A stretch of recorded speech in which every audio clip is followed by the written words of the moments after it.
The missing persons case of Sara Graham. In the fall of 2014, 18-year-old Sara Graham made the decision to leave her home state of Texas, where she had lived with her mother and brother, and moved to rural North Carolina to live with her dad. Sara was shy but sweet, and she found a job at a local Wal-Mart as a cashier and greeter. She was a very responsible and reliable young lady. Sara lived with her father, Hubert, and her stepmom, Connie, in the small town of Fairmont, North Carolina. On the morning of February 4th, 2015, Sara left her home around 6:30 a.m. for work. Her shift that day started at 7 a.m., but Sara never showed up for work. Around 12:15 p.m., the sheriff's department received a call of a suspicious vehicle in a wheat field. When they arrived, they found Sara's Chevy Astro van off in the field near the woods. The vehicle was locked, and there was no sign of struggle or crash. In fact, there was no sign of Sara at all. Searches turned up nothing, and Sara Graham was officially reported missing. Sara Nicole Graham was born on April 1st, 1996. She would have a brother, and her parents would go on to split up when Sara was young. Sara, her brother, and her mother lived in Texas, and it's said that she had very little, if any, contact with her dad's family growing up. For some reason, we don't really know the mindset behind her making this decision, but she would leave Texas and go and live with her dad in the summer of 2014, just after she graduated high school. Sara is considered part of the Lumbee tribe of North Carolina. In 1855, the tribe was recognized as Indian by the state of North Carolina. The tribe has sought full recognition from the United States government since 1988. In 1956, Congress passed the Lumbee Act, which recognized the tribe as Indian. However, the act withheld full benefits of federal recognition from the tribe. Efforts are currently underway to pass federal legislation that grants full recognition to the Lumbee tribe of North Carolina. The 55,000 members of the Lumbee tribe of North Carolina reside primarily in Robeson, Hoke, Cumberland, and Scotland counties. The Lumbee tribe is the largest tribe in North Carolina, the largest tribe east of the Mississippi River, and the 9th largest in the nation. The Lumbee take their name from the Lumbee River, which winds its way through Robeson County. Pembroke, North Carolina, is the economic, cultural, and political center of the tribe. So in 2014, Sara would move to Fairmont, North Carolina, a small rural town just north of the South Carolina border. Here she lived with her dad and her stepmom.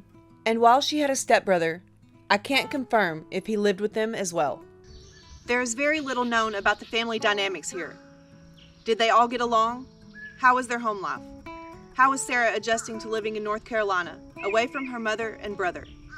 Questions that we don't have the answers to, unfortunately. On the morning of February 4th, 2015, about 6 months after moving in with her dad, Sara woke up for work like always. It's important to note, too, that these events are told to law enforcement by the stepmom and or dad. No one else can corroborate this. She left for work at about 6:30 a.m., which made sense since she worked at the Wal-Mart in Pembroke, North Carolina, which was about 20 to 25 minutes away, and her shift started at 7 a.m. She was always known to be reliable and dedicated, so it was odd when she didn't show up for her early morning shift. Around 12:15 p.m. that afternoon, deputies in Robeson County received a call for a suspicious abandoned vehicle. They arrived to find a white Chevy Astro minivan parked in a wheat field, all the way up against the woods. The vehicle was registered to Hubert Graham, Sara's father, and also a Robeson County Sheriff's Sergeant. The vehicle wasn't damaged, and it was locked up. It simply looked as if someone parked it there. Upon learning that Sara had been driving the van, it seemed odd. There was no sign of a crash, a struggle, and certainly no sign of Sara. The van was also an older model that needed to be locked manually with a key. The wheat field was located on East McDonald Road, near I-95, between Centerville Church Road and Chicken Road. Centerville Church Road is the road on which Sara and her family lived in Fairmont. In fact, their house was just 6 miles from where the van was found. Witnesses came forward to recall seeing the van there as early as 6:45 in the morning, but no one saw anyone or anything unusual around the van. Sarah Nicole Graham had seemed to vanish into thin air, with little clues or evidence pointing to her whereabouts or what had happened. This was exceptionally out of character for this shy, sweet 18-year-old girl. The search for Sara began on foot, and no one quite could understand what was going on. What would cause this young, shy girl to vanish with her van parked off in a wheat field? It was bizarre and didn't make sense. Robeson County took over the case at first, and coincidentally, Sarah's father was a sergeant with the Robeson County Sheriff's Department. Sarah's stepmom was also a deputy in the department. Officers, investigators, and volunteers scoured the area but found no clues. They brought in helicopters and bloodhounds, but still no leads. The area is rural and was just 6 miles from their house. The search took place from where the van was found, on East McDonald Road, to Graham's house on Centerville Church Road. The van was found very near I-95, the main thoroughfare from Florida up through the Carolinas, Virginia, and further. If someone took Sara, they had an easy and quick escape route. Sarah's case received very little attention from any media sources. This seems odd since her father was a sergeant.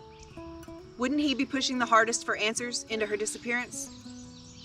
Just over a month after Sara went missing, on March 18th, her stepmother, Connie Graham, was fired from her job as a sheriff's deputy with Robeson County Sheriff's Department. Connie Graham had worked there for 23 years.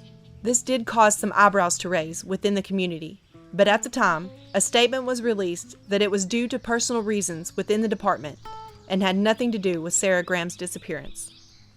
At some point, interestingly, her father Hubert left the Robeson County Sheriff's Department after working there for over 20 years.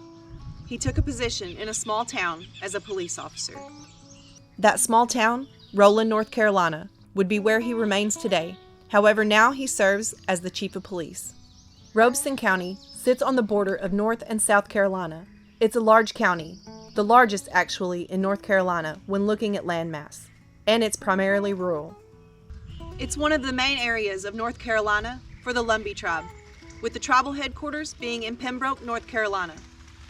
The area is also known to be active in the drug trade.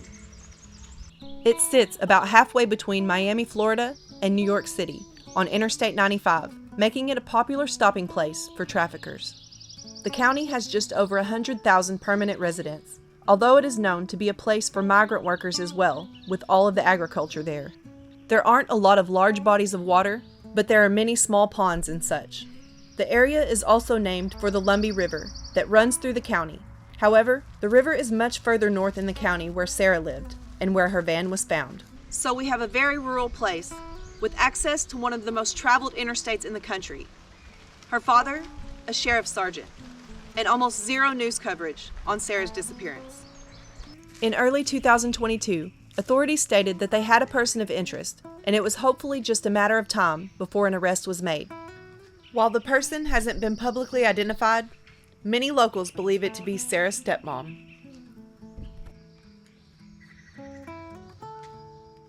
What do you think happened to 18-year-old Sara Graham? Did she run off? Did a stranger abduct or attack her? Or could it have been a member of her own family? Sara Nicole Graham is described as a Native American woman, 5 foot 4 inches tall, and weighing around 160 pounds when she was last seen in February 2015. She has brown curly, shoulder-length hair, brown eyes, and wears glasses. Sara also had braces at the time. She was possibly wearing a Wal-Mart vest when she is said to have left her house. There's a $5,000 reward for any information on the whereabouts of Sara Nicole Graham. No family deserves to be left to wonder what happened to their loved ones. Anyone with any knowledge of Sara's whereabouts, or what may have happened that February 4th morning, is asked to contact the Robeson County Sheriff's Office at 910-671-3170.